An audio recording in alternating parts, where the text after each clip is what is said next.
ಈ ಒಂದು ರೆಸಿಪಿನ ಮಕ್ಕಳಿಗೆ ಮಾಡಿಕೊಟ್ರೆ ಮಕ್ಕಳು ಬೇಡ ಅನ್ನೋದಕ್ಕೆ ಚಾನ್ಸೇ ಇಲ್ಲ, ಯಾಕಂದರೆ ಅಷ್ಟು ರುಚಿಯಾಗಿರುತ್ತೆ.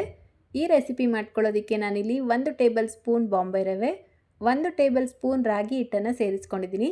ನೀವು ಬೇಕಿದ್ರೆ ರಾಗಿ ಸರಿ ಹಿಟ್ಟು ಕೂಡ ಉಪಯೋಗಿಸ್ಬೋದು. ರಾಗಿ ಸರಿ ಹಿಟ್ಟು ಬೇಕಾದರೆ ಟ್ಯಾಗ್ ಮಾಡಿರ್ತೀನಿ, ತಗೊಳ್ಳಿ. ನೋಡಿ, ಇದನ್ನು ಜಸ್ಟ್ 1 ನಿಮಿಷ ರೋಸ್ಟ್ ಮಾಡಿಕೊಂಡು ತೆಗೆದಿಟ್ಕೊಳ್ಬೇಕು. ಈಗ ಅದೇ ಪ್ಯಾನ್ಗೆ ಅರ್ಧ ಟೀ ಸ್ಪೂನ್ ತುಪ್ಪ, ಸ್ವಲ್ಪ ಜೀರಿಗೆ ಮತ್ತು ಸಾಸಿವೆನ ಸೇರಿಸ್ಕೊಂಡು ಸಣ್ಣದಾಗಿ ಕಟ್ ಮಾಡ್ಕೊಂಡಿರುವಂಥ ಸ್ವಲ್ಪ ಈರುಳ್ಳಿನ ಸೇರಿಸ್ಕೊಂಡು ಫ್ರೈ ಮಾಡ್ಕೊಳ್ಳಿ. ಇದರ ಜೊತೆಗೇ ಸ್ವಲ್ಪ ಟೊಮೆಟೊ, ತುರಿದಿಟ್ಕೊಂಡಿರುವಂಥ ಕ್ಯಾರೆಟ್ನ ಸೇರಿಸ್ಕೊಂಡು ಮಿಕ್ಸ್ ಮಾಡ್ಕೊಳ್ಬೇಕು. ಈಗ ಇದಕ್ಕೆ ಸ್ವಲ್ಪ ಬಟಾಣಿನೂ ಸೇರಿಸ್ಕೊಳ್ತಾ ಇದ್ದೀನಿ. ಬಟಾಣಿ ಇದ್ದರೆ ಸೇರಿಸ್ಕೊಳ್ಳಿ, ಇಲ್ಲಾಂದರೆ ಸ್ಕಿಪ್ ಮಾಡ್ಕೊಳ್ಬೋದು.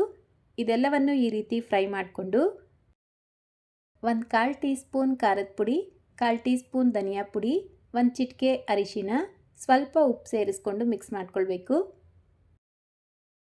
ಈ ರೆಸಿಪಿನ 1 ವರ್ಷ ಪಾಪುವಿಂದ ಹಿಡಿದು ಎಲ್ಲ ವಯಸ್ಸಿನ ಮಕ್ಕಳಿಗೂ ಮಾಡಿ ತಿನ್ನಿಸ್ಬೋದು. ಸೊ ನೀವು ಖಾರದ ಪುಡಿ ಸೇರಿಸ್ಕೊಳ್ಳಲ್ಲ ಅಂದರೆ ಬೇಕಿದ್ರೆ ಸ್ವಲ್ಪ ಕಾಳು ಮೆಣಸಿನ ಪುಡಿ ಕೂಡ ಸೇರಿಸ್ಕೊಳ್ಬೋದು, ಅಥವಾ ಬೇಡ ಅಂದರೆ ಸ್ಕಿಪ್ ಮಾಡ್ಕೊಳ್ಳಿ. ಈಗ 1 ರಿಂದ 1.5 ಕಪ್ಪಷ್ಟು ನೀರು ಸೇರಿಸ್ಕೊಂಡು ಇದನ್ನು ಒಂದು 5 ನಿಮಿಷ ಆದರೂ ಕುದಿಯೋದಕ್ಕೆ ಬಿಡಬೇಕು. ಅಂದರೆ ನಾವು ಸೇರಿಸಿರುವಂಥ ಕ್ಯಾರೆಟ್ ಬಟಾಣಿ ಎಲ್ಲ ಚೆನ್ನಾಗಿ ಬೇಯಿಸ್ಕೊಳ್ಬೇಕು. ನೋಡಿ, ಒಂದು 5-6 ನಿಮಿಷಕ್ಕೆ ಕ್ಯಾರೆಟ್ ಬಟಾಣಿ ಎಲ್ಲ ಬೆಂದಿರುತ್ತೆ. ಈಗ ಗ್ಯಾಸ್ ಫ್ಲೇಮ್ನ ಕಡಿಮೆ ಮಾಡಿಬಿಟ್ಟು ರೋಸ್ಟ್ ಮಾಡಿ ಇಟ್ಕೊಂಡಿರುವಂಥ ರವೆ ಮತ್ತು ರಾಗಿ ಹಿಟ್ಟನ್ನು ಸೇರಿಸ್ಕೊಂಡು ಮಿಕ್ಸ್ ಮಾಡ್ಕೊಳ್ಳಿ. ನೆನಪಿರಲಿ, ಗ್ಯಾಸ್ ಫ್ಲೇಮ್ನ ಕಡಿಮೆನೇ ಇಟ್ಕೊಂಡು ಮಿಕ್ಸ್ ಮಾಡ್ಕೊಳ್ಬೇಕು. ಇದನ್ನು ಸೇರಿಸಿದ ತಕ್ಷಣ ಮಿಕ್ಸ್ ಮಾಡ್ಕೊಳ್ಳಿ, ಇಲ್ಲಾಂದರೆ ಗಂಟು ಆಗಿಬಿಡುತ್ತೆ. ಈ ರೀತಿ ಚೆನ್ನಾಗಿ ಮಿಕ್ಸ್ ಮಾಡ್ಕೊಳ್ತಾ ಮತ್ತೆ ಒಂದು 10 ನಿಮಿಷ ಇದನ್ನು ಬೇಯಿಸ್ಕೊಳ್ಬೇಕು.